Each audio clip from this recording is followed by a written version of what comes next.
Halo semuanya, saya Tasnim. Saya mau mencoba untuk share screen video. Nanti tolong dijawab di chat room ya, apakah bisa ngedengerin suaranya nggak ya? Suara dari lantunan piano itu ya. Saya share. Bisa nggak ya kedengeran? Ada kayak suara piano gitu, terus videonya udah kelihatan juga belum ya? Kalau Anak merupakan amanah dari udah kedengeran belum ya? Oke, dari Mbak Putri. Oke, dengar. Mbak Daisy juga bisa, Kak. Video juga bisa. Oke. Sip. Allah Subhanahu wa Ta'ala yang harus kita rawat dan Oke deh, sip. Ya udah, makasih. Aku kembaliin lagi berarti. Tadi berarti udah tahu caranya. Oke, stop share. Balikin lagi. Oke, Mbak Heni, silakan Mbak Heni kalau mau dibuka acaranya. Oke, kita langsung buka aja ya. Assalamualaikum warahmatullahi wabarakatuh. Selamat pagi, salam merdeka. Perkenalkan, saya Heni Hartini yang akan memandu ayah bunda dalam Zoominar bertema Montessori versus Traditional Education dengan narasumber kita, Ibu Tasnim Fauzia Rais. Beliau adalah seorang direktur di Sekolah Budi Mulia di Yogyakarta. Beliau juga merupakan seorang penulis buku yang berjudul Malam-Malam Terang. Sebuah buku yang bercerita tentang perjalanan beliau saat memutuskan untuk menuntut ilmu ke Singapura saat usia 15 tahun dan lanjut ke Jepang ya Bu ya. Luar biasa. Ibu Tasnim juga aktif sebagai YouTuber loh Ayah Bunda. Bisa dicek Rahmadi Family Channel, jangan lupa subscribe. Dan di Zoominar kali ini beliau akan memaparkan materi Montessori versus Traditional Education di sesi pertama. Di sesi kedua akan ada sesi tanya jawab. Jika ada pertanyaan dari ayah bunda bisa langsung ketik saja di kolom chat. Kalau ada yang ingin bertanya langsung juga bisa langsung klik raise hand. Pertanyaan akan dijawab sesuai urutan setelah presentasi selesai. Untuk mempersingkat waktu, kami persilahkan Ibu Tasnim Fauzia Rais untuk menjabarkan paparannya. Oh, tunggu sebentar Mbak, saya unmute dulu. Ya. Wait. Ya. Oke. Ya. Terima kasih Mbak Heni dan seluruh para bunda yang sekarang sedang join acara ini. Mbak Heni ini kita kenal sekitar setahun yang lalu ya Mbak ya? Tahun yang lalu kayaknya kita kenal di salah satu sekolah diploma yang kita ambil bareng di Jakarta. Dan waktu itu saya bolak-balik dari Jogja ke Jakarta dan ya alhamdulillah kita sekarang nambah silaturahmi ya Mbak ya, nambah teman dari kelas diploma online itu. Jadi saya senang banget hari ini bisa sharing sedikit tentang pengalaman mengerjakan sekolah Montessori di Yogyakarta.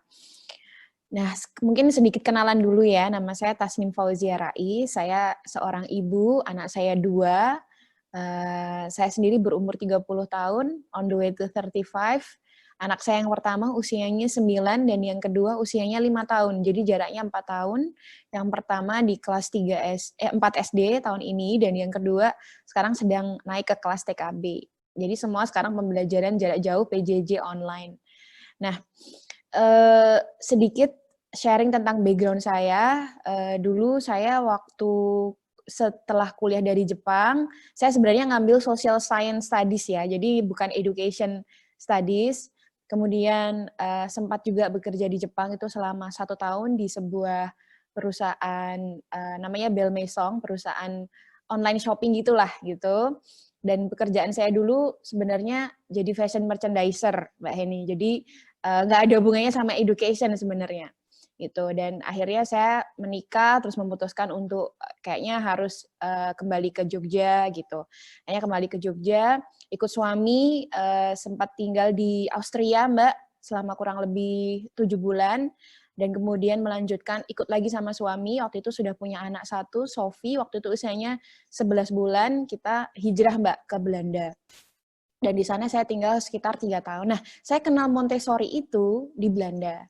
Jadi waktu itu anak saya sekolah di sebuah playgroup yang menggunakan metode Montessori. Walaupun nama sekolahnya bukan Montessori School, Tapi memang metode di sana tuh Montessori, di mana itu agak mengagetkan saya ketika saya pertama kali mengantar anak saya sekolah, dan di sekolah itu dibebaskan anak-anak boleh memilih activities apapun. Saya sempat shock, ya culture shock ya, di mana dulu waktu saya TK, saya perasaan masuk TK itu udah langsung ada activities dari jam 7 sampai setengah 8, berdoa, setengah 8 sampai jam 8 menggambar, jam 8 sampai 8.30 menyanyi, kemudian menari, kemudian nanti menulis, membaca gitu. Dan di luar bermain, kemudian balik lagi makan snack, kemudian menyanyi lagi terus pulang. Biasanya kan gitu ya kalau di TK, Kalistung.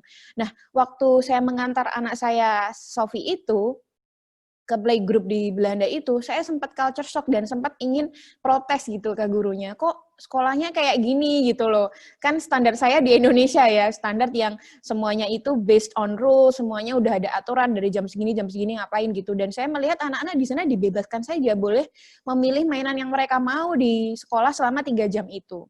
Dan kebanyakan bermain, sosialisasi sama teman, tidak terlalu banyak aturan. Ya saya melihat ada storytelling lah dari gurunya gitu, storytelling, kemudian mereka bermain sendiri-sendiri. Saya bingung waktu itu kok kayak gini, tapi anak saya tuh happy banget gitu loh. Jadi adjustment-nya itu hanya 1 hari, nangis.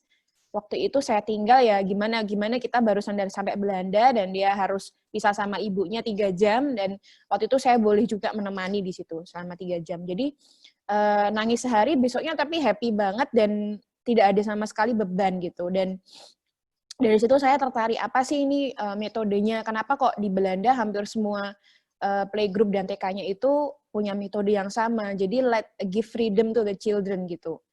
Nah, setelah itu saya pokoknya cut to the chase gitu, I'm back in Indonesia, dan akhirnya saya mengambil diploma Montessori di Jakarta, dan di situ saya benar-benar belajar, oh emang metodenya seperti ini, jadi memberikan kebebasan kepada anak di ruang yang environment yang safe, yang sudah terukur, yang penting itu freedom with purpose gitu, jadi kebebasan dengan tujuan yang jelas.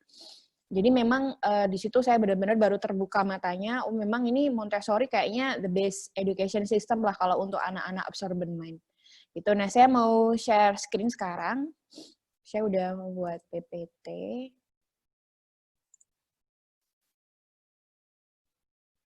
Oke. Jadi Montessori approach versus konvensional. Ini bisa dilihat ya Mbak Heni ya.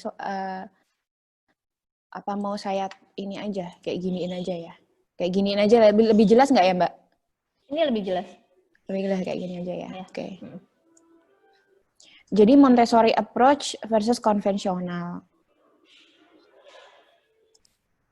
Nah, jadi hari ini kita akan membedakan tentang sekolah Montessori versus konvensional, kemudian filosofi metode Montessori, contoh video pembelajaran di Montessori yang memang saya ambil sendiri dari sekolah saya dan juga anak-anak saya, kemudian 5 bagian yang dipelajari di Montessori, dan directors in Montessori, one child, one note. Nanti terakhir kita akan ada Q&A. Nah, kita belajar dulu ya filosofi Montessori itu apa begitu. Jadi sebelum kita move on, pertama setiap anak itu memiliki tumbuh kembang sesuai dengan pace-nya sendiri-sendiri. Jadi di Montessori itu kita harus yakin bahwa setiap anak usia 0 sampai 5 tahun mereka tuh punya pace-nya sendiri-sendiri.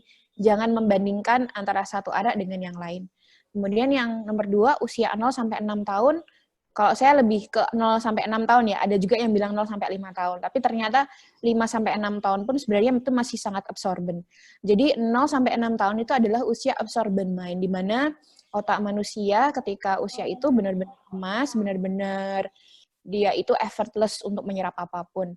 Yang ketiga, sensitive period. Jadi anak itu punya kemampuan tertentu, anak punya periode-periode tertentu dengan kemampuan yang sangat kuat untuk menyerap sesuatu. Kemudian yang keempat, itu ya tadi saya sebutkan ya, never compare a child to others. Dan yang kelima itu freedom with purpose. Nah, 5 hal ini itu adalah filosofi metode pendidikan Montessori. Nah, setiap anak memiliki tumbuh kembang sesuai dengan pace-nya sendiri-sendiri. Jadi misalnya ada anak usia 4 tahun, kok dia udah bisa baca, terus yang anak 4 tahun satunya dia belum bisa, ya mungkin karena pace-nya dia aja berbeda di situ. Tapi jangan khawatir, kita harus percaya sama si anak, kalau anak ini stimulasinya diberikan dengan penuh dan baik, insya Allah nanti dia akan berkembang sesuai dengan pace-nya sendiri-sendiri dengan maksimal.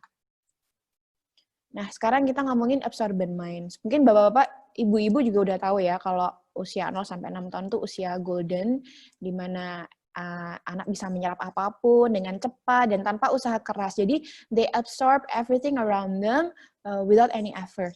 Gitu. Effortless banget ya. Gitu. Seperti ibaratnya sponge yang bisa menyerap air di sekitarnya dengan sangat cepat. Nah, di saat inilah kita harus berikan seluruh tenaga dan effort untuk mendidik yang terbaik untuk mereka.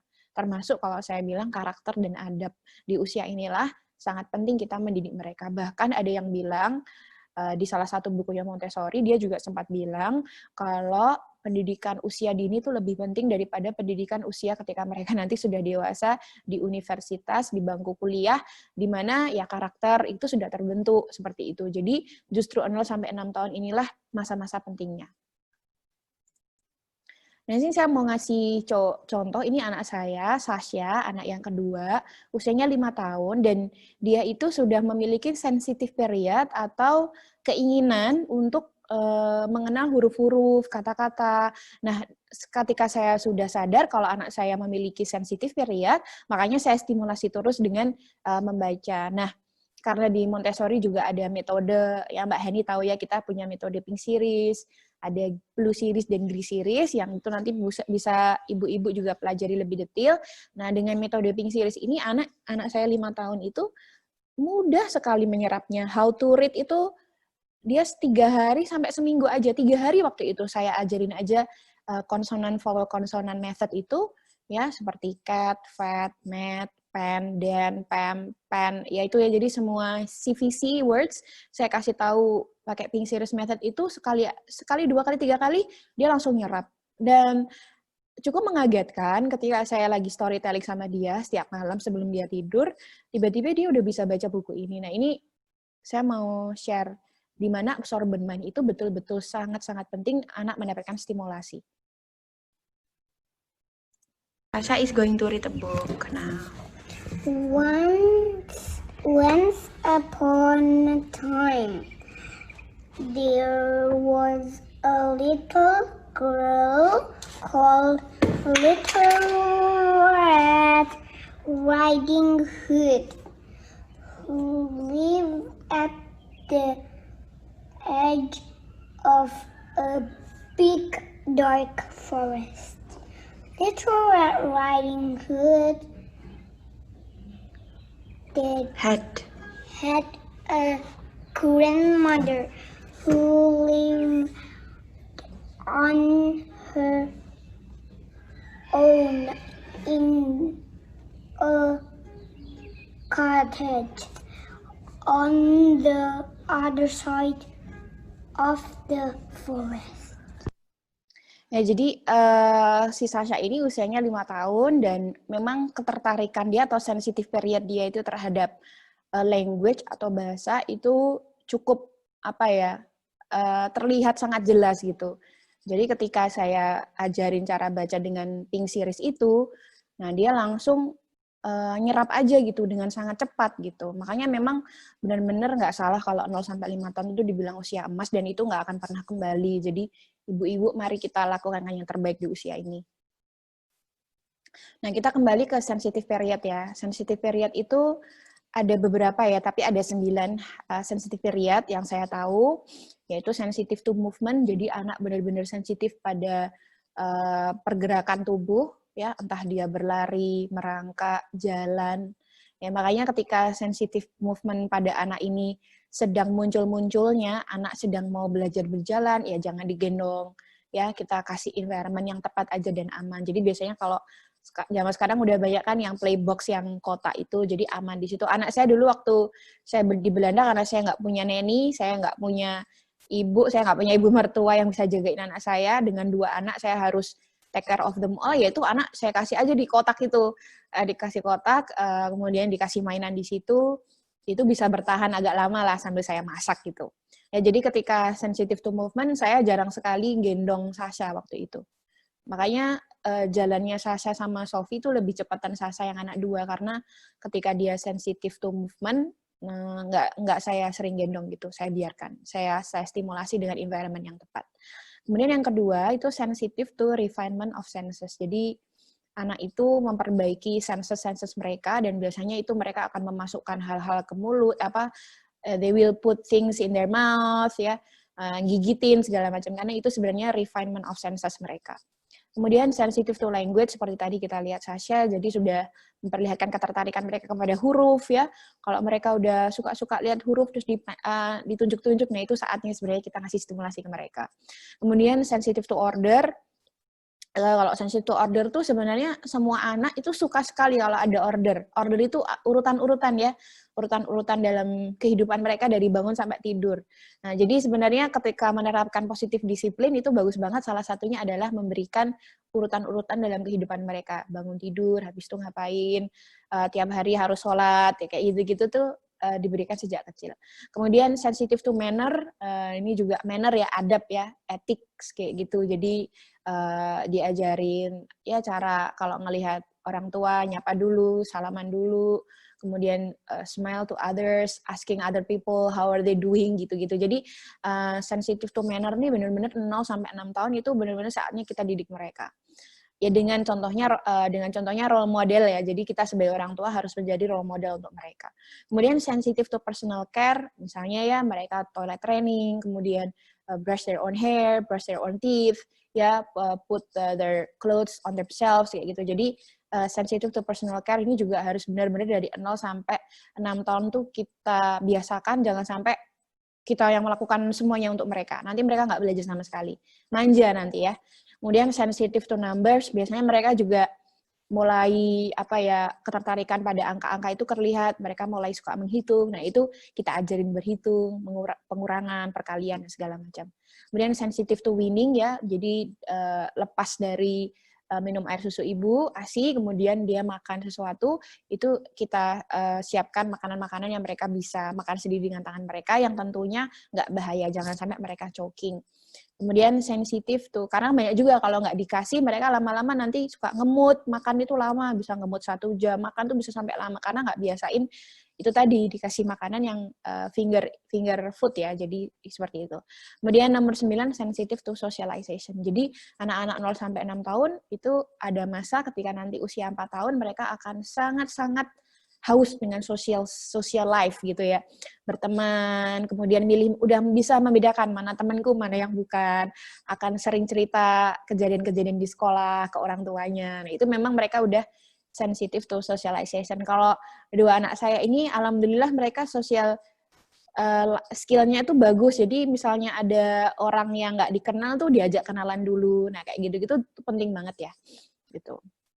Bahkan si Sophie itu kalau saya ajak ke playground, misalnya saya cuman sama dia aja playground berdua, terus saya duduk ya, misalnya saya sendirian, saya duduk gitu, saya biarkan dia, saya amati, dia sudah nanti balik ke saya, dia udah bawa 4 teman, 5 teman gitu. Jadi she knows how to talk to strangers, she knows how to talk to other people to make friends kayak gitu. Nah, itu pun juga harus kita ajarin Bapak Ibu gitu. Itu ya Bunda.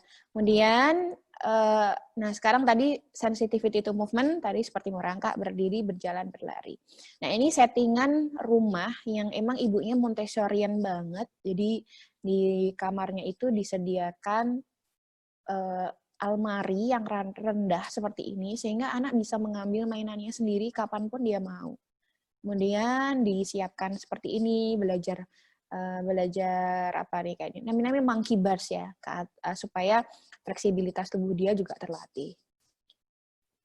Nah ini salah satu sekolah yang ada di Yogyakarta yang memang saya manage gitu, jadi kita sediakan betul-betul fasilitas yang memadai untuk to fulfill the sensitive period in their children's life. Jadi kalau tadi kita sudah melihat ada 9 kebutuhan sensitive period pada anak, maka sekolah ini memang kita bentuk sedemikian rupa, fasilitasnya kita pastiin bisa memenuhi 9 kebutuhan sensitif anak tadi. Jadi kita lihat videonya ya.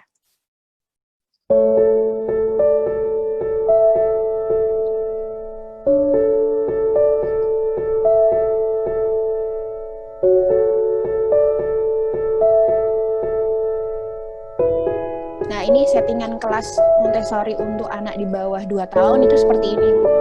Jadi lemari-lemarinya Anak merupakan kita amanah siapkan dari mainan. Allah Subhanahu wa Ta'ala yang harus kita rawat dan kita didik. Namun, terkadang orang tua memiliki kesibukan tersendiri. Untuk itu, kami hadir untuk membantu para orang tua dalam merawat dan mendidik sang buah hati.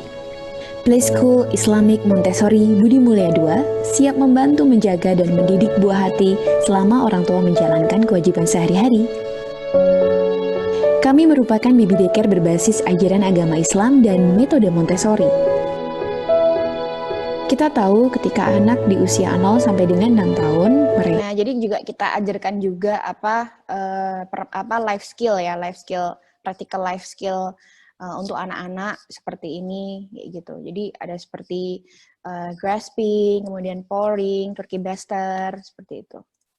sedang mengarungi perjalanan di usia emas atau golden age, di mana otak mereka seperti sponge, bisa menyerap banyak informasi yang disampaikan tanpa membutuhkan usaha sedikit pun. Otak anak-anak usia emas ini biasa disebut dengan the absorbent mind, atau otak yang bisa menyerap apapun. Jadi di usia inilah sangat penting anak mendapatkan stimulasi sebanyak-banyaknya sehingga otak mereka akan berkembang secara maksimal. Nah, stimulasi yang diberikan harus variatif, kreatif, dan tentunya menyesuaikan kemampuan mereka. Dan di Play School Budi Mulia II inilah seluruh aktivitas dirancang secara komprehensif sehingga anak-anak mendapatkan berbagai macam hands-on learning dan stimulasi yang memaksimalkan bakat dan potensi mereka.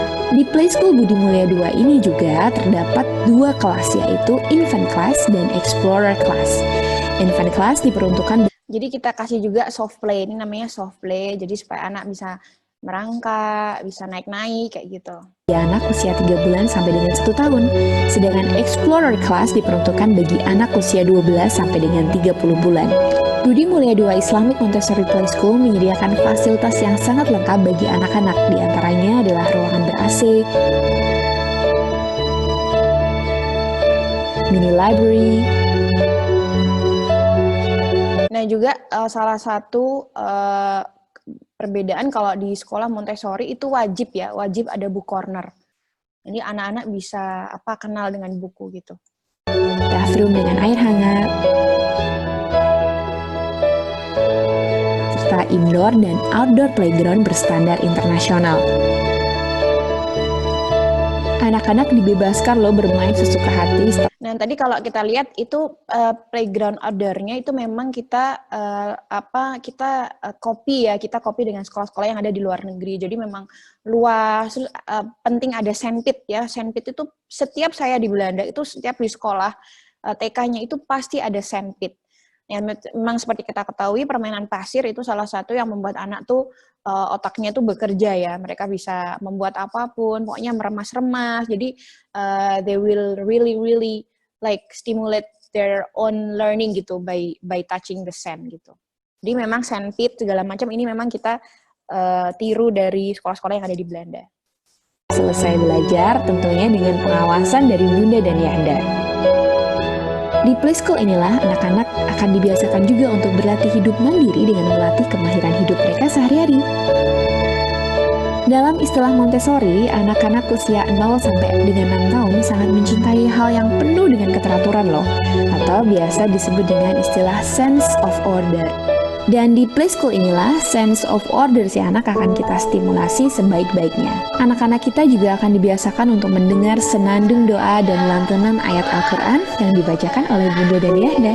Selain itu, kegiatan anak juga akan diisi dengan beragam aktivitas, mulai dari aktivitas yang melatih motorik halus dan kasar. Kita juga akan mengenalkan membaca dan berhitung. Ya ini Your Baby Can Read itu bagus banget. Ibu-ibu, kalau nanti ibu-ibu punya waktu bisa Google namanya Your Baby Can Read.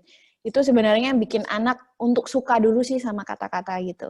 Jadi biasanya daripada kita kasih baby bass atau YouTube gitu ya, itu ada yang namanya video Your Baby Can Read, dan itu tuh cuman kayak ada gambar, terus kata, gambar, kata. Itu cuman 20 menit sehari, itu dulu awal mulanya saya juga pelajari dulu Your Baby Can Read. Itu beneran anak bisa baca nggak sih? Sebenarnya enggak ya. Itu cuman anak supaya dia cinta dengan kata-kata. It will increase their interest in language gitu aja sih sebenarnya. Tapi lama-lama nanti dia bisa baca sih. baby kayak gitu, elephant, lama-lama dia bisa baca sendiri. Karena sebenarnya itu kan dia sebenarnya menarik sendiri, oh kalau depannya L, elephant kayak gitu. Dan ini bagus sekali sih untuk fondasi mereka. Dan lain-lain.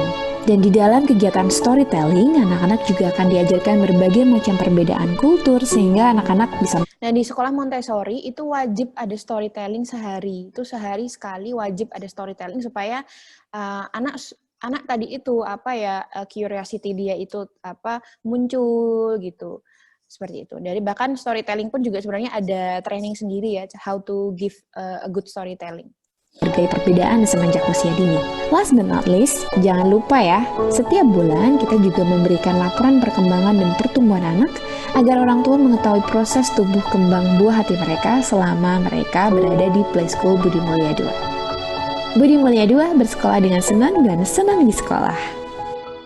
Nah, kalau logo kita itu memang filosofi kita itu bersekolah dengan senang dan senang sekolah itu juga kita belajar banget dari sekolah-sekolah yang ada di Skandinavia ya. Mereka memastikan anak itu happy di sekolah gitu.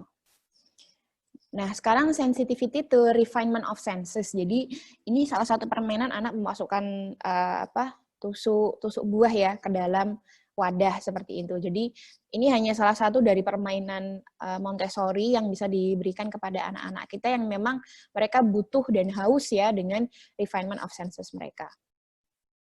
Nah, ini sensitivity to language di usia 0-6 tahun kalau ada ketertarikan anak terhadap pembelajaran alfabet, kata-kata dan kalimat sebaiknya segera diperkenalkan dan dibiasakan.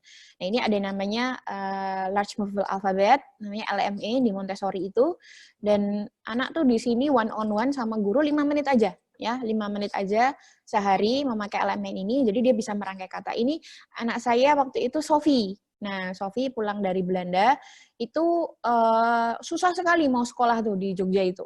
Tiap hari nangis kalau mau ke sekolah itu, nggak happy gitu. Nah, saya pikir memang karena ya sekolahnya tadi itu rigid sekali, kan konvensional. Kemudian akhirnya setelah saya belajar Montessori tadi, akhirnya saya masukkan ke sekolah yang memang berbasis Montessori. Dan itu Budi Mulia II ini yang kebetulan saya sendiri yang ngurusin gitu. Jadi ya bisa saya sendiri yang ngajar-ngajar gurunya, training ke mereka sendiri, akhirnya anak saya di sekolah yang Montessori itu lebih have fun gitu. Ini anak saya usia berapa ya kalau nggak salah, Sophie ini 5 tahun juga deh kalau nggak salah. Itu sedang merangkai kata pakai LMA. Nah ini kayak gini ya. Nanti bisa blanket, jam, tin, box itu. Oke. Kemudian sensitivity to order, anak akan cenderung happy dan merasa aman jika sehari-hari ada aturan dan order. Lama-lama mereka akan terbiasa dengan aturan yang ada dan lingkungan yang rapi dan bersih akan mendukung dia memiliki kepribadian yang organized. Jadi kalau ada anak yang kok nggak rapi banget ya ini pas udah remajanya, itu mungkin bisa dilihat dulu usia 0-6 tahunnya gimana. Jangan-jangan memang orang tuanya yang membiasakan dia hidup dengan barang berantakan. Nah, itu pasti lama-lama itu ya kesimpan kan di otak dia 0-6 tahun itu gitu. Jadi saya biasakan betul-betul kalau anak ngambil barang itu saya kasih order. Maksudnya mereka udah tahu aturannya kalau if you take something ya you have to put it back seperti itu. Dan itu diajarkan di sekolah Montessori. Sensitivity to manner. Anak belajar cara salaman yang baik, belajar cara bertanya kepada guru yang benar. Jadi kalau di Montessori itu diajarkan kalau kamu mau tanya ke guru yang kamu lakukan apa dulu? Tunggu dulu, berdiri dulu di sebelah gurunya. Jangan langsung, Miss, mau nanya, gitu kan. Berdiri dulu, jadi step-step gitu loh. Berdiri dulu di sebelahnya Miss. Yang kedua, lihat Miss-nya lagi ngomong nggak sama orang lain. Kalau lagi ngomong sama orang lain, tunggu gitu. Dan yang ketiga, kalau kamu mau antri nanya, kamu pet atau pegang gini ya. Kamu tepuk tangannya Miss ya dulu. Sambil lihat ke kepalanya Miss. Oh, berarti itu kamu sedang mau ngantri bertanya. Nah, seperti itu. Baru setelah itu, kamu boleh bertanya setelah Miss-nya selesai bicara dengan orang lain. Sama, itu saya juga ajarkan kayak gitu ke anak-anak saya. Anak belajar cara membuang sampah yang baik, belajar mengembalikan mainan yang dipakai setelah selesai, dan lain-lain. Ya, itu di Montessori semuanya diprioritaskan, ya, sensitivity to manner ini. Kemudian sensitivity to personal care ya tadi, mulai belajar toilet training, makanya toiletnya tuh kita bikin kecil-kecil ya, jangan yang tinggi-tinggi, kemudian wastafelnya juga kita bikin yang pendek-pendek gitu. Memakai baju sendiri, sisiran rambut sendiri, membersihkan kasur sendiri, belajar bertanggung jawab dengan kebersihan kamar sendiri. Nah, sensitivity to numbers tuh biasanya dia akan muncul di usia 2 tahun, 3 tahun. Ini anak saya kalau nggak salah Sasha usianya 2 tahunan lah. Nah, 2 tahun menuju ke 3 tahun dan dia menghitung angka 1 sampai 10. Nah, dia pas itu senang banget dengan angka gitu loh. Nah, dari situlah saya kasih belajar dari angka 1. Angka-angka itu saya kasih tahu dia pas dia lagi benar-benar sensitivity rate-nya dengan angka tadi. 1, 2, 3, 4, 5, 6, 7, 8, 9, 10.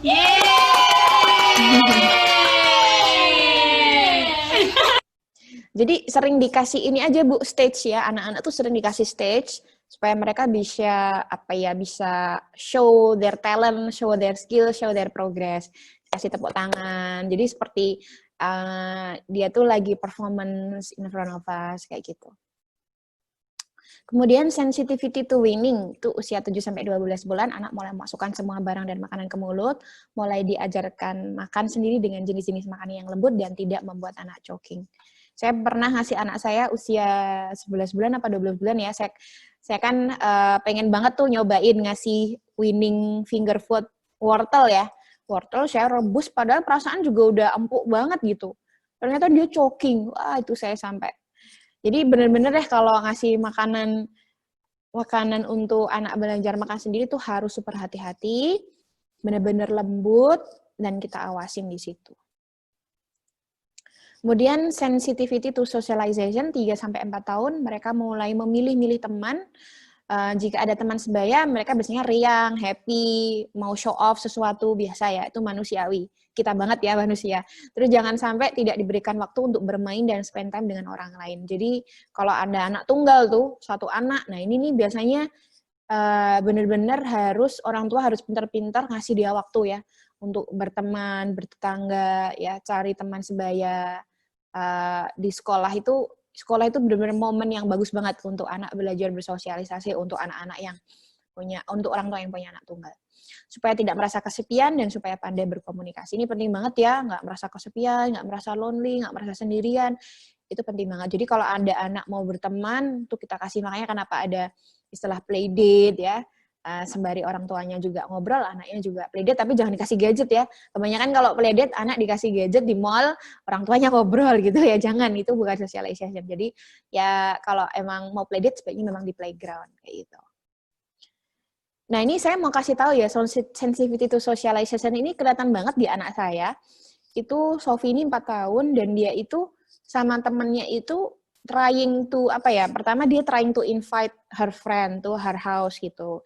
And then like she's trying to persuade her friend's mother to allow her friend to come to her house gitu. Jadi banyak sebenarnya kalau kita observasi ya, pribadi anak itu benar-benar sebenarnya menggambarkan manusia apa adanya ya. Dia sebenarnya pengen punya teman, pengen bercerita ya, pengen sharing sesuatu.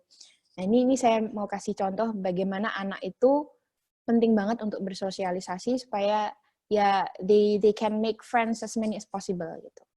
Ini kebetulan saya record waktu itu pas nggak taunya pas saya pencet record itu malah mereka ada conversation lucu seperti ini. Ini saya share aja ya.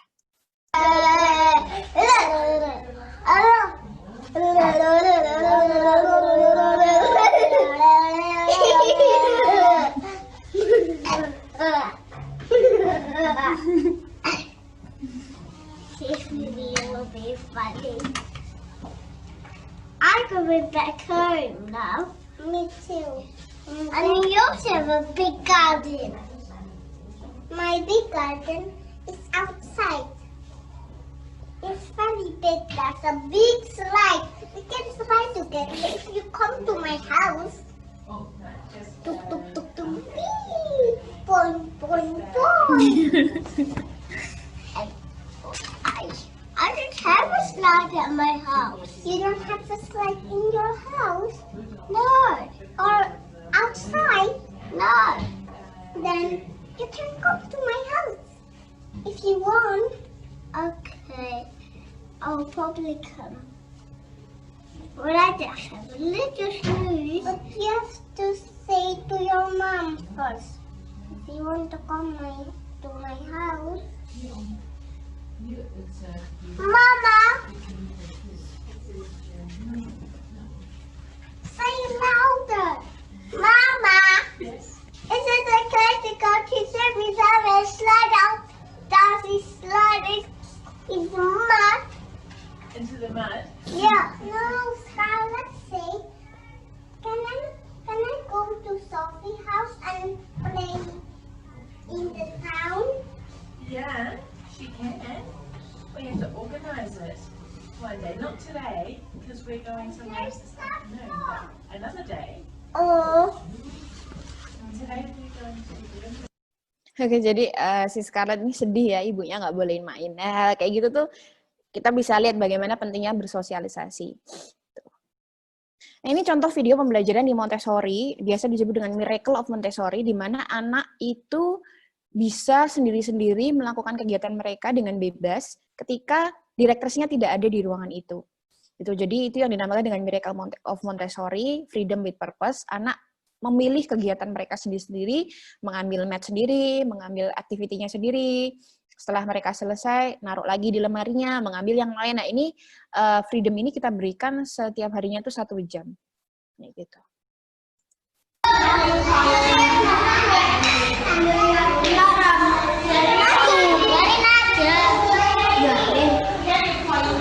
Nah, ini ada anak berkebutuhan khusus juga. Ini anak berkebutuhan khusus juga, dan dia suka banget sama Pink Power ini. Dan dia bisa mengembalikan sendiri, ya. Kalau udah mainan yang sensorial itu, dia bisa lama sekali di situ.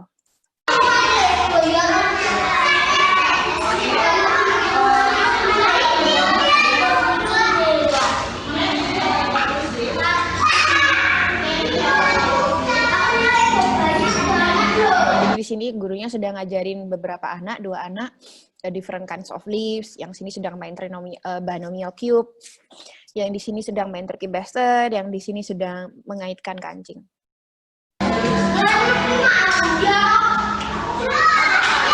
Ini sebenarnya Lego ini bukan permainan Montessori, cuman memang kita adakan di situ supaya ada tambahan anak lah, yang kadang ini memang bikin mereka bersosialisasi, membuat sesuatu bersamaan tuh kadang pas Lego ini.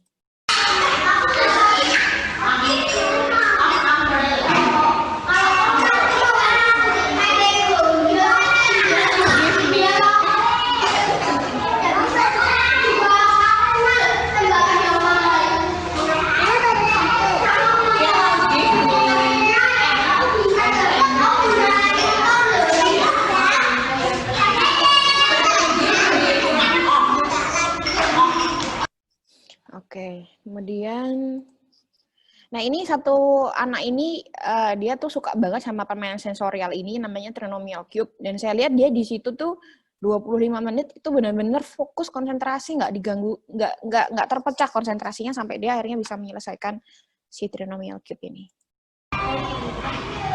Usianya 5 tahun lah.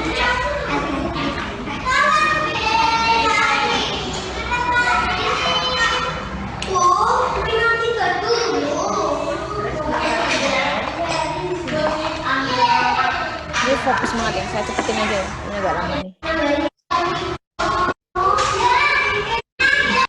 Nah, jadi dia fokus sekali sampai dia nggak, yang lainnya waktu itu udah pada selesai, dia sendiri yang belum, tapi kita biarin aja.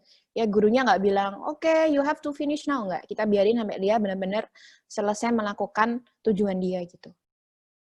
Kalau ini sedang belajar mathematics. Dia namanya numbers and counters, dia ngitung dari angka 1 sampai 10. Untuk barang-barang.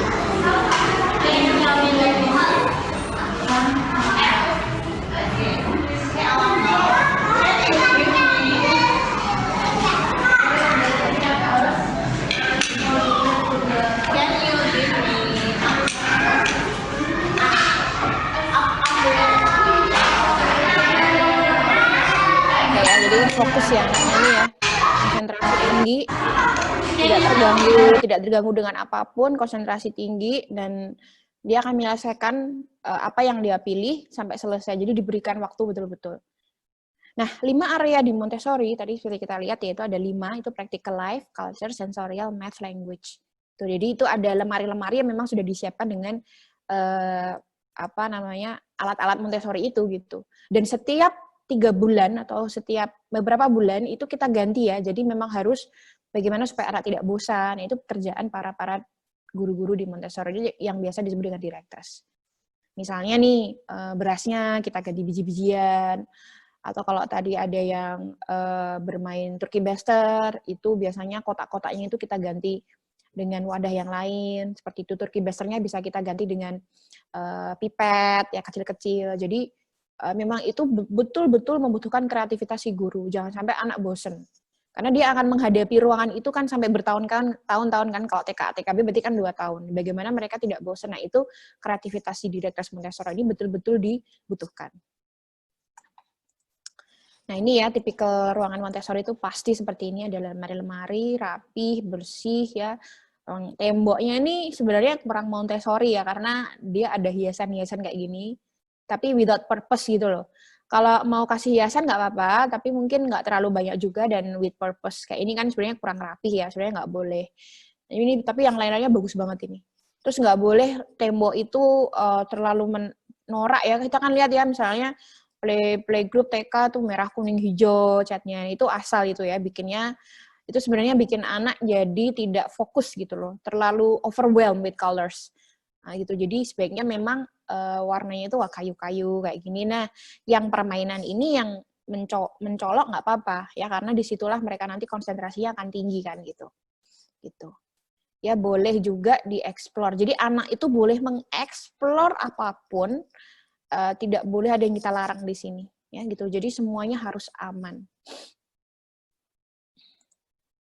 Nah, di Directress in Montessori itu mereka harus memiliki personal guidance untuk setiap anak. Setiap anak itu punya laporan sendiri-sendiri. Oh, dia jadi ada 3 ya, namanya practice, kemudian introduce, practice, dan master. Kalau introduce tuh baru sekali dijelasin sama gurunya. Kalau practice berarti dia udah sering kali mengambil dari lemari. Nah, master kita lihat berarti kalau tadi si anak trinomial cube, dia berarti sedang praktis. Kalau udah bisa melakukannya dalam hitungan cepat, oh berarti dia udah master. Nah itu si introduce, practice, dan master, itu tiap anak beda-beda. Makanya guru harus punya guidance itu setiap anak. Memang agak berat ya, waktu saya nge-training guru-guru yang konvensional kita pindah ke Montessori, itu memang banyak keluhan. Nah keluhannya ya mereka pegel-pegel, ya apalagi mereka harus duduk ya on the floor, one-on-one, kayak gitu kan. Jadi kemudian pekerjaannya semakin menumpuk ya dengan adanya personal guidance setiap anak ini yang biasanya disamaratakan semua. Nah, Montessori nggak boleh. Montessori harus ada personal guidance untuk setiap anak tadi. Kemudian harus sabar, kreatif, ya harus mengenali pace anak. Tidak boleh berhenti belajar setiap saat, percaya dan yakin dengan anak. Ini penting banget ya, orang guru tuh harus yakin bahwa anak nanti pasti bisa ya. Anak pasti bisa menguasai ini, anak pasti bisa menguasai itu, harus yakin sama si anak. Kemudian following the child. Following the child tuh bukan terus ya anak boleh seenaknya sendiri, bukan gitu ya. Cuman following the child tuh dia harus tahu, oh anak ini dia lagi nggak mau belajar matematika nih gitu kan. Dia lagi nggak mau pegang misalnya penjumlahan gitu. Nah, mungkin kita bisa ikutin dulu hari itu, biarin aja kalau emang hari itu dia mau belajar sensorial dulu kayak gitu. Cuman nanti guru harus kreatif gimana ya supaya anak tertarik nih sama mathematics gitu. Nah, itu banyak sekali cara yang bisa dilakukan oleh si guru gitu. Untuk mencoba anak nggak belajar itu terus-menerus gitu ya. Nah, saya untuk mau yang lihat mungkin apalah perkembangan Montessori yang saya lakukan di sekolah saya atau sama anak saya, bisa follow IG saya @tasnim_rais, dan saya juga seorang content creator yang berhubungan dengan pendidikan. Anda bisa juga subscribe di Rahmadi Family Channel. Nah, yang tadi saya sampaikan itu betul-betul hanya segelintir ya dari perbedaan konvensional dengan pembelajaran pendidikan di Montessori yang sesungguhnya gitu loh. Ya memang saya pun juga masih banyak belajar, bunda-bunda di sini ya. Jadi saya di sini hanya sharing aja, saya masih banyak sekali kekurangan. Di Montessori ini saya baru 4 tahun gitu ya. Untuk prakteknya ya, saya sebagai praktisinya tuh baru 4 tahun. Kalau dari kenalnya sampai praktisinya sampai sekarang ya baru 7 tahun, 7 sampai 8 tahun gitu. Pas anak saya masuk di TK di Belanda itu gitu. Jadi ya pokoknya kita di sini sharing bareng-bareng. Saya bahkan dulu pernah sebelum pandemi itu sebenarnya saya pengen ngedatengin sekolah-sekolah yang nggak mampu sebenarnya, mungkin untuk beli-beli peralatan Montessori yang mahal-mahal itu nggak mampu. Nah, sebenarnya ada cara-cara juga yang bisa bikin peralatan Montessori itu do it yourself gitu loh. Nggak harus yang mahal, nggak harus yang yang unaffordable gitu, nggak. Tapi makanya dulu saya pernah waktu itu udah bikin schedule untuk visit ke 3 sekolah, dan mereka tuh benar-benar humble school gitu, dan sudah melakukan Montessori dengan do it yourself, barang-barangnya semuanya do it yourself. Saya lihat, saya sangat sangat terharu gitu, dan saya pengen di situ tuh ngedatengin, ngisi training untuk guru-gurunya, itu memang one of my passion gitu. Nah, mungkin dengan adanya pandemi ini ya Zoom seperti ini jadi penggantinya. Nah, terima kasih sekali lagi, mohon maaf kalau ada yang salah. Kekurangan hanya datang dari saya, kalau ada yang bagus itu semuanya datang dari Allah Subhanahu wa taala. Terima kasih, saya kembalikan Mbak Heni. Silakan Mbak Heni.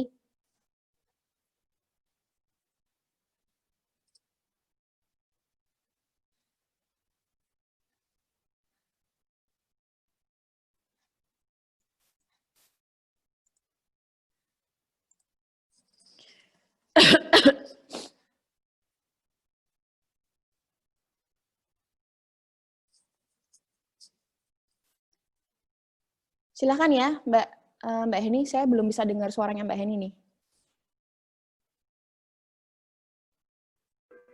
Ya, terima kasih Bu Tasnim atas paparan materinya. Sekarang kita masuk ke sesi terakhir, yaitu sesi tanya jawab. Di sini ada beberapa pertanyaan nih, Mbak Tasnim. Ada rencana buka cabang sekolah Budi Mulia di Jakarta? Langsung saya jawab aja ya Mbak ya, satu pertanyaan, Ya, satu jawaban boleh. gitu ya. Oke, silakan. Budi Mulia 2 saat ini baru ada di Yogyakarta, Mbak. Kalau yang ada di Jakarta itu ada namanya Budi Mulia 2 Bintaro. Memang dia itu namanya Budi Mulia 2 dan dia sama namanya persis sama kita. Cuman manajemennya beda gitu. Jadi tidak ada hubungan sekali sama kita, tapi mereka menggunakan logo yang sama dan nama yang sama, tapi beda manajemen. Tapi mereka memang kita latih ya, mereka sering kunjungan ke sekolah kami untuk ATM, amati, tiru, modifikasi, metode-metode yang ada di sekolah di Budi Mulia 2 Yogyakarta. Jadi we are based on friendship with them gitu, tapi kalau secara Montessori-nya mereka kayaknya belum jalan gitu. Nah, kalau rencana buka cabang di luar, ya ayo aja kalau ada yang mau kerjasama gitu, tapi kita sebuah yayasan yang bergerak di non-profit organization, Mbak, jadi bukan franchise. Jadi biasanya kalau sekolah itu dibisniskan, we are not that gitu, jadi kita benar-benar membuat sekolah swasta ini, benar-benar tujuannya tuh satu Mbak, humanity, kemanusiaan, dan yang kedua itu untuk pendidikan. Jadi semua margin yang terkumpul di Budi Mulia 2 itu kita kembaliin lagi Mbak untuk fasilitas, kita kembaliin lagi untuk kesejahteraan guru. Jadi guru-guru kita kuliahkan, guru-guru kita kasih asuransi, guru-guru kita kasih makan Mbak sehari sekali. Jadi kembali lagi tuh kalau mau kerjasama dengan BMD memang kita benar-benar nyari partner yang not business oriented, not money oriented, tapi kita prosperity of the teachers oriented, prosperity of the employees oriented, and prosperity and improvement of the education curriculum and stuff like that. Jadi mungkin seperti itu Mbak kira-kira.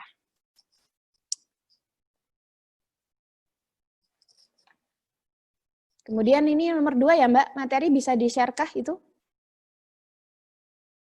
Sorry, iya betul Bu, materi nomor 2, materi bisa di-share kah? Oh, materi di situ ada sesuatu nggak ya yang... Nanti kalau misalnya mau share materinya bisa dikasih kontak saya aja dulu Mbak ya, gitu. Oke. Saya mau cek lagi aja ada sesuatu yang mungkin privacy anak atau apa kan gitu. Saya hati-hati di situ. Oh, boleh. Atau mereka nanti DM ke Bu Tasnim langsung? Iya, boleh. Ya, oke.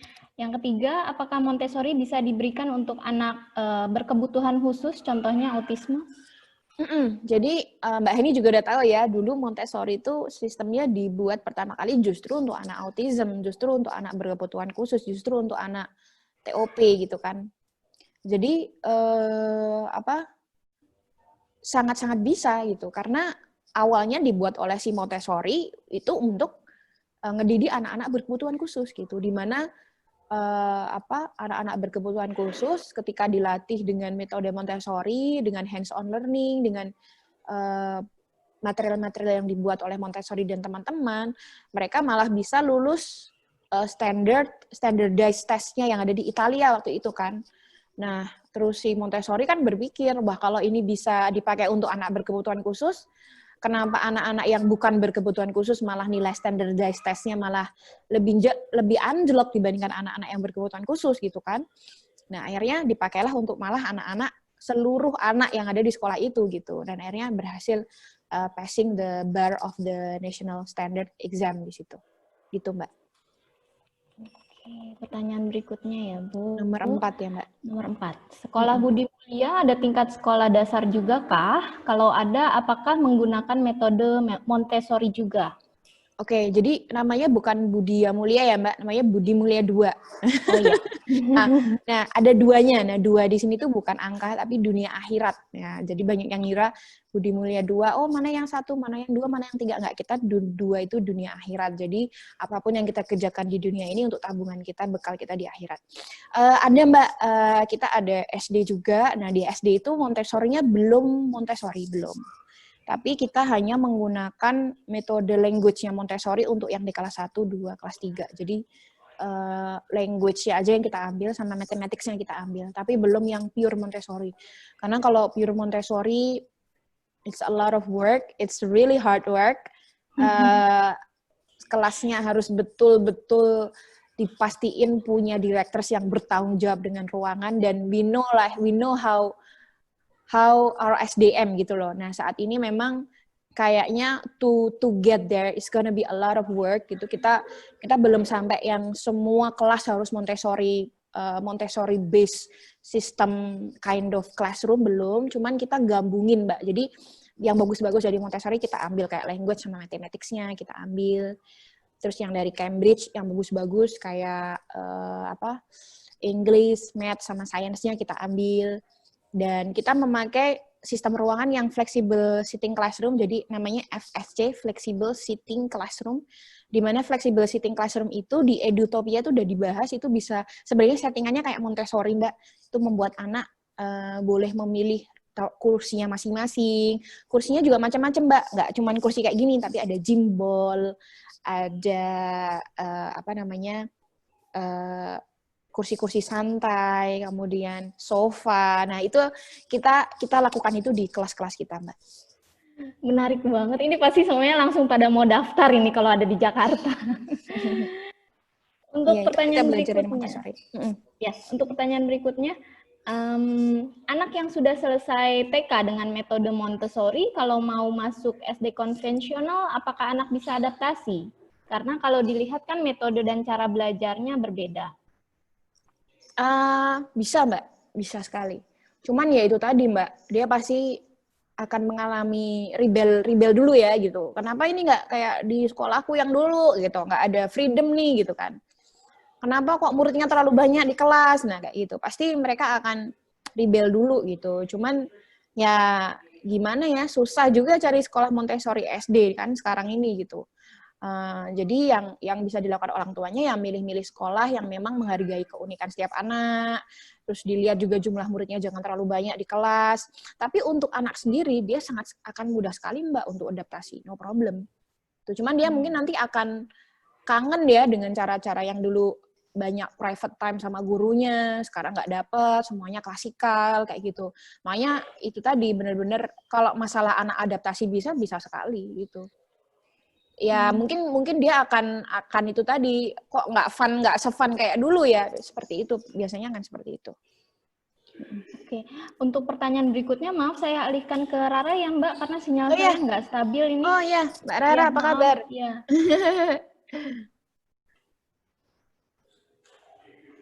Belum. Halo Mbak Rara, apa kabar? Kangen ya? Sehat-sehat kan?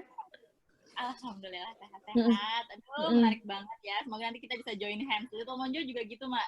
Jadi kita tuh memang kampanyenya adalah Montessori untuk semua. Jadi nggak ada alasan gue nggak punya duit, gue nggak bisa Montessori. Betul. Karya Montessori dulu cuma dikasih ruangan kosong gitu kan ya, Mbak ya. Masya Allah, sekali di mana ada kemauan di situ ada jalan. Oke, kita lanjut ke pertanyaan berikutnya dulu ya. Sebelum aku banyak nanya juga nih sama Mbak Tasmin. Oke, jadi untuk pertanyaan selanjutnya, yaitu tadi di slide ada anak perempuan yang fokus bermain. Di belakangnya ada lemari, yang di depannya, tepatnya di lantai, ada isolasi hitamnya. Pertanyaannya, tujuan isolasi itu apa ya, Miss? Oh, isolasi. Isolasi hitam kotak itu marker sih. Jadi anak belajar how to walk in the classroom. Jadi kalau di Montessori itu 1 bulan pertama sekolah itu anak nggak boleh pegang apa-apa dulu. Jadi semuanya kita sembunyiin dulu tuh, lemari kita balik dulu semua. Lemari kita balik dulu dan kita ajarin ground rules. Jadi ground rules itu how to walk elegantly in a classroom, how to open and close the door elegantly, how to take and return the material to the tray and to the cupboard kayak gitu. Jadi ground rule itu penting banget dan itu bisa sampai 1 bulan, Mbak, ground rule itu. Nanti lemari itu kita buka pelan-pelan. 1 bulan tuh 1 lemari dulu yang practical life skill. Nah, akhirnya baru semua kita buka, kita pelan-pelan kita buka. Nah, 5 bulan itu baru kebuka semua tuh lemari. Kira-kira kayak gitu, Mbak. Jadi itu tadi tape-nya yang warna hitam itu ground rule how to walk in the classroom gitu. Oh, ini jadi menarik banget ya. Jadi ini juga jadi jawaban buat ibu-ibu yang baru mulai Montessori, nggak perlu langsung beli rak, langsung isi ya Mbak ya. Jadi awal-awal ajarin aja dulu jalan, ajarin satu pintu yang benar gitu ya. Terus pelan-pelan saat ibunya nyicilin material, diperkenalkan satu persatu. Menarik banget. Kita lanjut ke pertanyaan berikutnya. Nanti kalau yang Anda mau kasih tanggapan bisa langsung raise hand atau terusin di kolom chat ya. Untuk pandemi gini, gimana Bu dengan Montessori, misal hands-on learning-nya? Mungkin yang dimaksud dengan sekolahnya kali ya, gimana nih operasional Budi Maulia setelah pandemi? Jadi 1 bulan, 2 bulan pertama tuh kita kayak mati lampu, Mbak. Ya, kita benar-benar kebingungan juga, semua siapa sih yang nggak bingung gitu. Nah, akhirnya setelah 2 bulan itu kita discuss what can we do gitu loh to make the children feel not bored at home gitu and they still feel like they have fun at home by doing Montessori stuff. Jadi yang pertama tuh kita bikin alat-alat Montessori sendiri, Mbak. Jadi alat-alat Montessori-nya yang terbuat dari kertas, plastik, straw ya, stick, ice cream stick, segala macam, tapi metodenya persis dengan Montessori gitu. Misalnya kayak spindle box. Nah, itu kita buat juga tapi pakai straw kayak gitu. Jadi setiap anak kita kirim namanya hampers, learning hampers. Di satu tas itu ada 5 hands-on learning pembelajaran. Jadi yang pertama mathematics, yang kedua language, yang ketiga arts and craft for fun, terus yang keempat science learning.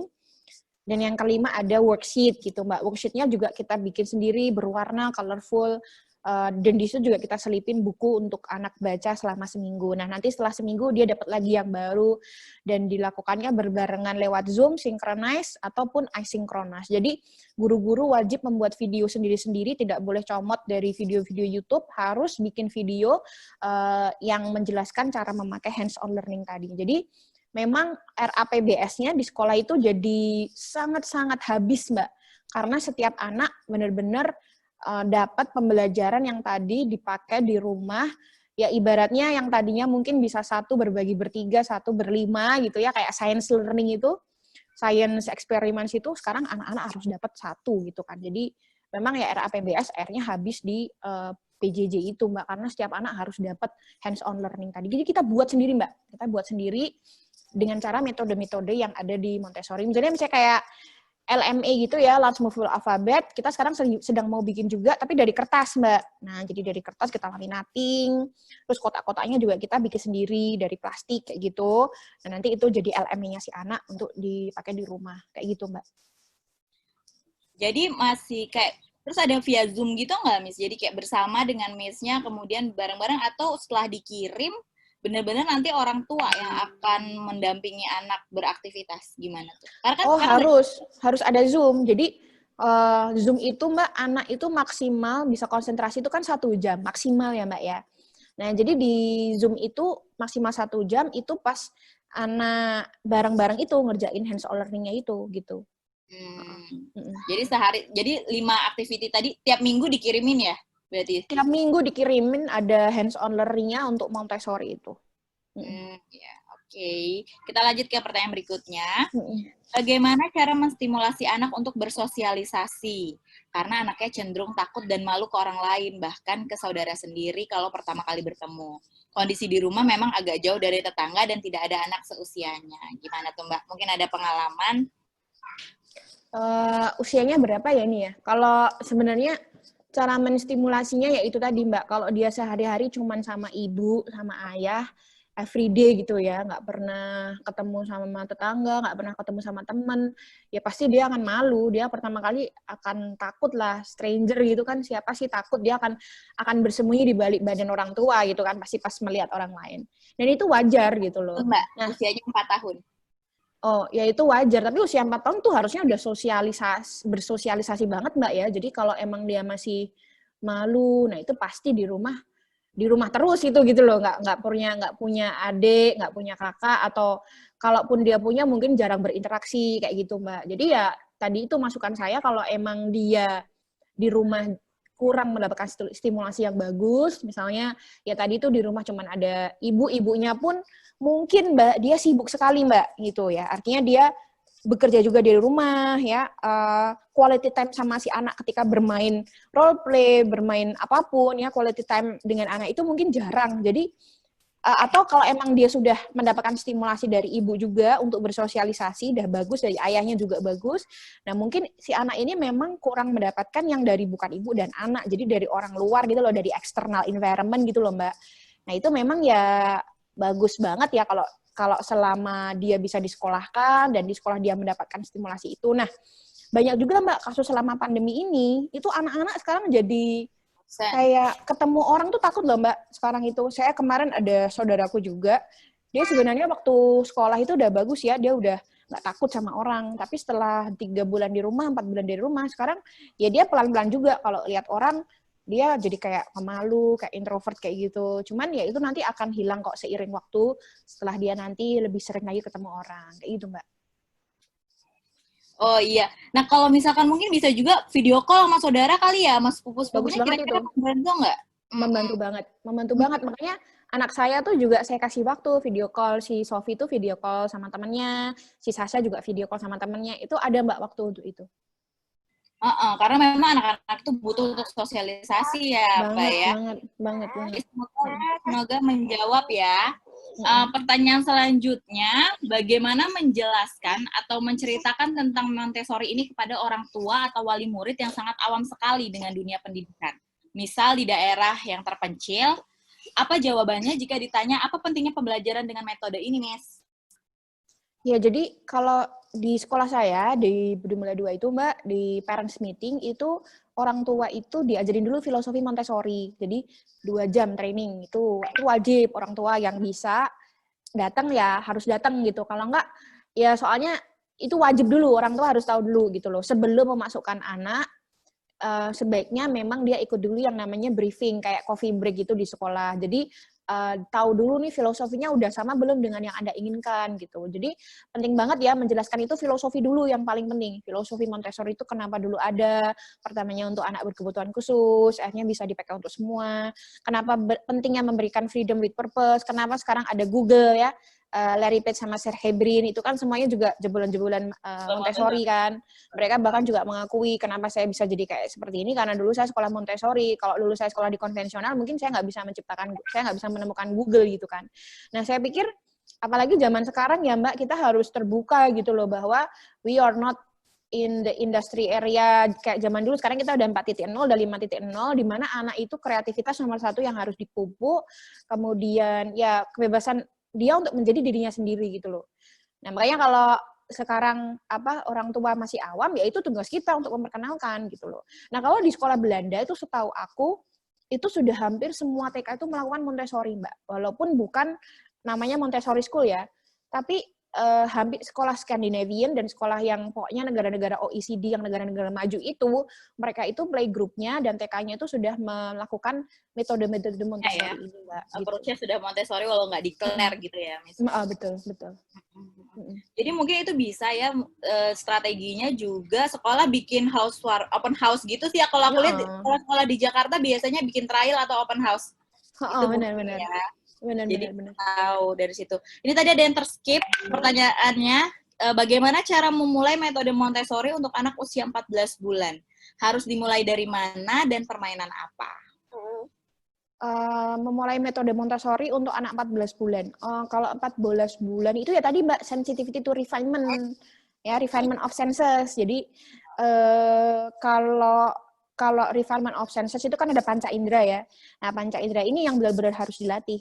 Kayak misalkan tadi bermain pasir, terus kalau misalkan di ini Mbak, di 14 bulan itu ada yang namanya grasping, ya kan, pouring, ya, pouring water dan segala macam transferring things. Nah, itu bagus banget. Mbak, ini udah jam 11 ya, Mbak ya? Iya. Oh, kita berarti udah 2 jam ya? 1 dong, Miss. Oh, 1 jam ya. Kita mulai jam 10. Kita sampai jam 11.30 ya, Mbak ya, berarti ya? Iya, ya. Ini untuk pertanyaan masalah kelas online, kita di Little Monjo banyak sekali kelas-kelas online dengan biaya yang sangat rendah karena kami mau semua orang itu dapat akses ke Montessori. Silakan follow IG Little Monjo ya. Aku akan sortir pertanyaannya. Kemudian step by step menghitung, kita ada kelasnya lagi berjalan juga. Iya. Oke. Mungkin ini yang ke-14 nih. Usia anaknya 14 bulan, anaknya twins, laki. Bagaimana cara mengatasi adiknya sering merasa takut apabila mendengar suara-suara hair dryer, mesin cuci, kipas angin, mixer. Dan apabila ada mainan baru, apapun pasti ada suara merintih kayak kesakitan.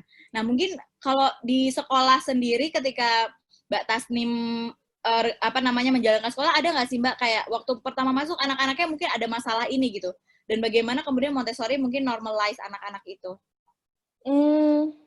Kalau misalkan di sekolah terus ada anak yang takut suara terlalu keras atau apa, itu kayaknya itu memang harus dicek ya Mbak ya, kalau itu harus assessment dia. Dia harus assessment sama psikolog klinis anak, kemudian dicek dulu Mbak, gitu. Soalnya kalau... Psikolog ya berarti? Apa? Di Budi Mulia ada psikolognya? Enggak, kita ada klinik, ada klinik namanya Jogja Medical Center, dari situ ada psikolog klinis anak gitu. Tapi kalau untuk psikolog di TK-nya sendiri kita belum ada, jadi kita arahkan untuk ke klinik itu Mbak gitu.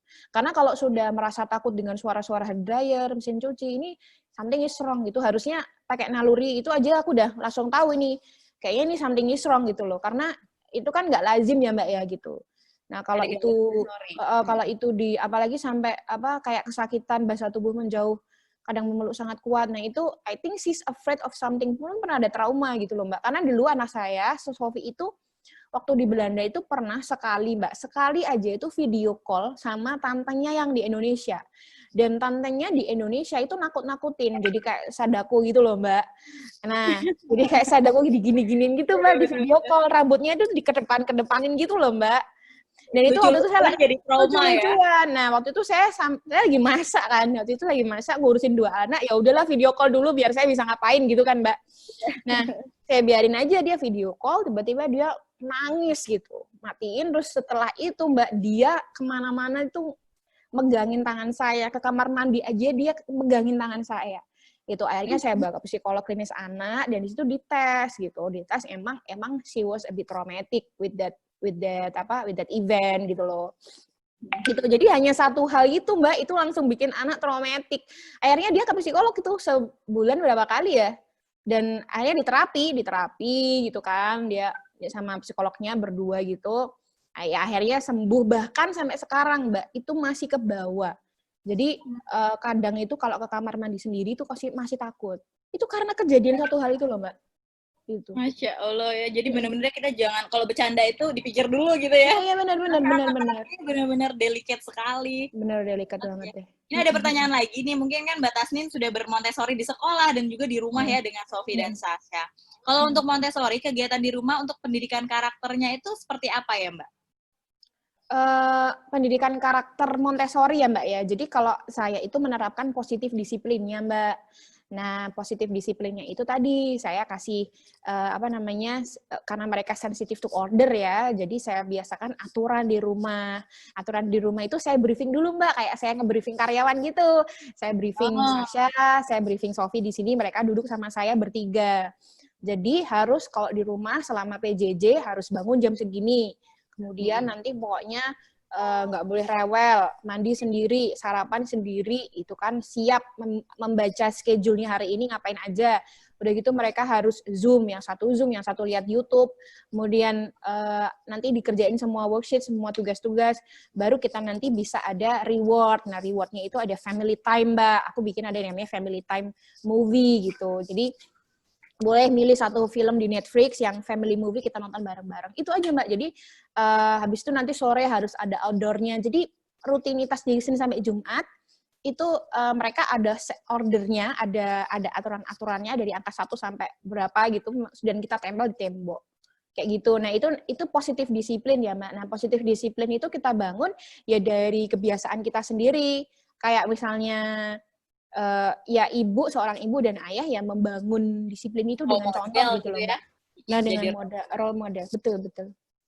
Jadi kuncinya positif disiplin, Masya Allah ya. Sebenarnya aku ada penasaran nih. Kan tadi Sophie atau Sasha ya yang ada sama anak kecil yang pengen main perosotan. Itu Sophie. Jadi Sophie itu bilingual atau gimana tuh, Mbak Tasnim? Nah, jadi Sophie itu kan kita pindah ke Belanda tuh usia dia itu 1 tahun. Ya, usia dia 1 tahun, kita pindah ke Belanda, terus 1 tahun ya dia belum bisa ngomong ya, Mbak ya. Ngomongnya bahasa Indonesia sama ibunya. Kemudian, karena di Belanda semuanya Dutch school ya, jarang banget ada international school. Kalaupun ada international school itu harus bayar mahal. Jadi mendingan saya masukin aja lah di public school. Public schoolnya semuanya berbahasa Belanda. Nah, saya masukkan di sekolah berbahasa Belanda itu dari usia dia 3 tahun, Mbak. Jadi setahun itu di rumah dulu dia sama saya terus-menerus.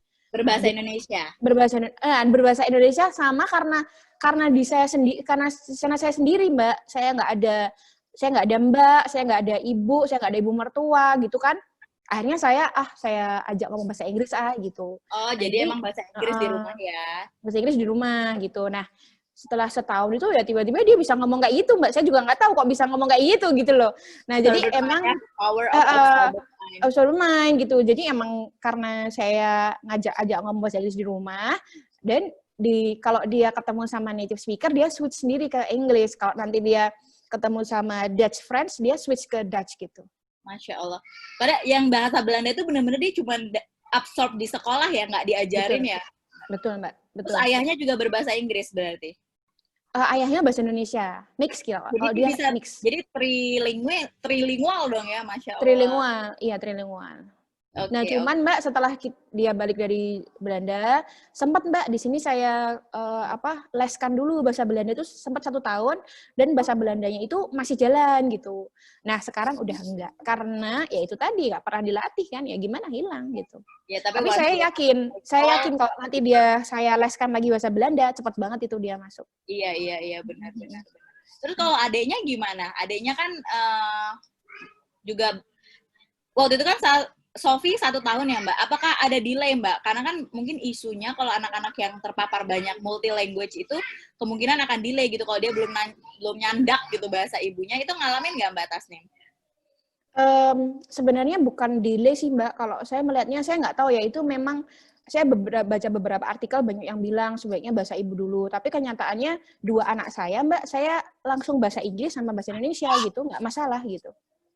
Oke, berarti nggak terlambat ya, di 2 tahun sudah bisa berbicara semua ya? Bisa. Iya. Sebenarnya kalau di neuroparenting juga gitu. Oke, Masya Allah sekali ya. Terus Sophie juga lancar ya? Iya, lancar. Sasha juga langsung bahasa Indonesia, bahasa Inggris ya, Mbak ya? Iya, lancar banget. Iya, kita masih ada 15 menit lagi. Ini untuk pertanyaan-pertanyaan yang tadi ya terkait kelas-kelas online, bisa lihat Little Monjo, atau Mbak Tasnim buka kelas online nggak, Mbak Tasnim?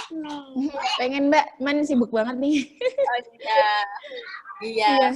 Dan bisa juga, kalau yang ikut kelas online aku sering banget loh, aku share videonya Mbak Tasnim. Aduh, Masya Allah ya, semoga amal jariah ya, Mbak ya. Iya, amin. Mbak Tasnim gitu. Jadi bisa juga kunjungi laman YouTube-nya Keluarga Rahmadi. Itu banyak banget positive parenting di situ, ibu-ibu. Nah, sekarang kita tinggal 15 menit lagi nih. Pertanyaan juga sepertinya sudah habis ya. Ini udah semua. Tinggal tadi yang masalah kita kegiatan itu bisa pantangin Little Monjo. Ada banyak banget kelas yang bisa diikutin dengan biaya yang oke banget. Mbak Tasmin mungkin ada yang mau disampaikan nih ke seluruh ibu-ibu, atau mungkin ada bapak-bapak ini yang hadir di pagi ini. Silakan, Mbak. Jadi untuk penutup hari ini, ibu-ibu pokoknya usia 0 sampai 6 tahun itu usia yang, nah ini anak saya keluar dia. Anak yang betul-betul seperti kita ketahui mereka betul-betul absorb everything. Jadi hati-hati kita dengan apa yang kita sampaikan ke mereka.